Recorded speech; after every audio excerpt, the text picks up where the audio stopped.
नमस्कार दोस्तों, मेरा नाम आयुष है और आज मैं आपको म्यूचुअल फंड की ब्रॉड कैटेगरीज मतलब म्यूचुअल फंड में कितनी तरह की स्कीमें होती हैं उनके बारे में बताऊंगा। मैं ब्रॉड कैटेगरीज में बताऊंगा। सेबी ने 2017 में एक सर्कुलर जारी किया था जिसमें उसने कहा था कि म्यूचुअल फंड को 5 ब्रॉड कैटेगरीज में बांटा जा सकता है। 5 में से क्या है? Equity, debt, hybrid, solution oriented और अदर स्कीम्स। तो मैं आपको इन ब्रॉड स्कीम्स के बारे में बताऊंगा।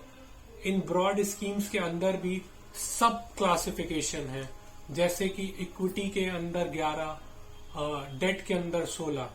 तो मैं उसमें इतनी डिटेल में नहीं जाऊंगा। मैं आपको मोटा मोटा डेट, इक्विटी और अदर स्कीम्स के बारे में बताऊंगा। जैसे कि इक्विटी स्कीम्स क्या होती हैं। इक्विटी का मतलब ही क्या होता है कि आप किसी कंपनी में हिस्सेदारी, ओनरशिप खरीदे, तो आप मतलब उसके शेयर खरीद ले। इसको थोड़ा सा और पीछे ले चलते हैं। जैसे किसी कंपनी को पैसे चाहिए तो वो क्या करती है? वो कंपनी मार्केट से पैसे उठा सकती है। अब मार्केट से पैसे उठाने के लिए उसके पास 2 तरीके होते हैं। आप वो अपनी हिस्सेदारी आपको दे, मतलब आपको उस कंपनी में कुछ शेयर्स वो आपको दे दे। दूसरी कैटेगरी क्या होती है कि वो आपको आपसे पैसे उधार ले ले।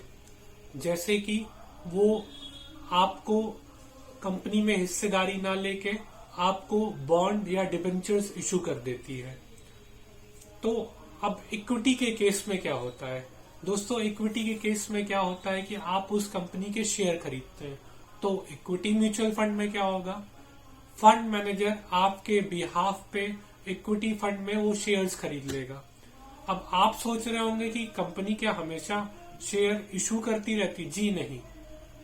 कंपनी कभी आईपीओ लाती है और उसमें शेयर इशू करती है, तो वो शेयर बाद में कोई दूसरा पर्सन बेचता है और आप खरीदते हैं। तो उस तरह से आप इक्विटी खरीद सकते हैं। तो इक्विटी म्यूचुअल फंड स्कीम में मिनिमम फंड मैनेजर को 65% से ज्यादा इक्विटी खरीदनी है, तो वो फंड इक्विटी म्यूचुअल फंड कहलाएगा। दूसरी कैटेगरी होती है डेट। डेट का मतलब उधार। एकदम सिंपल भाषा में मैं समझाऊंगा आपको कि आप बैंक में एफडी करने गए, मतलब आपने बैंक को पैसे उधार दे दिए और उसके बदले में बैंक ने आपको इंटरेस्ट दिया। अब आप सोच रहे होंगे आप तो लोन नहीं लेने गए, मैं उधार की बात क्यों कर रहा हूं? मैं आपको समझाने के लिए बता रहा हूं कि आपने बैंक को इन्वेस्ट किया, मतलब आपको बैंक ने पैसे दे दिए और बैंक ने उसके बदले में आपको इंटरेस्ट दिया या विथ इंटरेस्ट वो पूरे पैसे आपको देगा। तो इसी तरह कंपनीज भी आपको बॉन्ड्स, डिबेंचर्स इशू करती हैं, जिसमें वो आपसे पैसे उधार लेती हैं। तो उधार लेती है तो आप वहां पैसे उनको दे रहे हैं, तो इसको कहते हैं debt mutual fund, debt investment. वहां फंड मैनेजर इक्विटी नहीं खरीदेगा, वहां पे सिर्फ पैसे कंपनी को देगा और वो कंपनी उनको बॉन्ड और डिबेंचर इशू कर देंगी। तो इक्विटी में क्या होता है? इक्विटी कैटेगरी में आप कंपनी की हिस्सेदारी खरीदते हैं और डेट कैटेगरी में आप कंपनी को पैसे उधार देते हैं। और तीसरी कैटेगरी होती है हाइब्रिड कैटेगरी। हाइब्रिड कैटेगरी के वो फंड्स होते हैं जिसमें कुछ इक्विटी और कुछ डेट होता है। अब उसमें भी फर्दर 6 कैटेगरी होती है, किसी में इक्विटी ज्यादा होगी, किसी में डेट ज्यादा होगा। तो सबका अलग अलग रिस्क पैरामीटर होता है।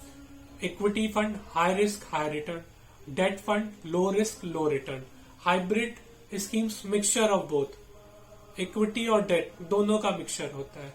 तो ये सारी स्कीम्स अलग अलग लोगों के लिए, अलग अलग टाइम के लिए, हॉरिजन के लिए, इन्वेस्टमेंट्स के लिए प्लान आउट की जाती है। इसके बाद चौथी कैटेगरी आती है सॉल्यूशन ओरिएंटेड। सॉल्यूशन ओरिएंटेड होती है आपके रिटायरमेंट के लिए, बच्चों के लिए चिल्ड्रन फंड होते हैं, तो ये सॉल्यूशन ओरिएंटेड कैटेगरी होती है। और पांचवी कैटेगरी जिसको सेबी ने नाम दे दिया अदर कैटेगरीज, उसमें यह होता है कि आप fund of fund, ETF, index fund, ये सब में इन्वेस्ट करते हैं।